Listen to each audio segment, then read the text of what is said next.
অনেক দিন পর শরীরটা খারাপ ছিল, এতদিন আমি ঠাকুরের পুজোও দিতে পারিনি আর ইউটিউবে কোনো ভিডিও পোস্ট করতে পারিনি, কারণ শরীরটা একটু খারাপ ছিল। তার মধ্যে তোমাদের দাদা ভাইয়ের শরীরটাও খারাপ ছিল।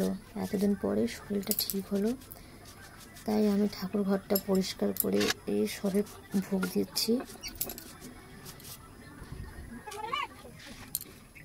তার মধ্যে আমার গপু সোনাকেও ঠিকভাবে খেতে দেওয়া হয়নি বা তারও ঠিক আদর যত্ন করা হয়ে ওঠেনি নিজের শরীর খারাপের জন্য। তোমার দাদা ভাইরা যেটুকুনি পেরেছে সেটুকুনি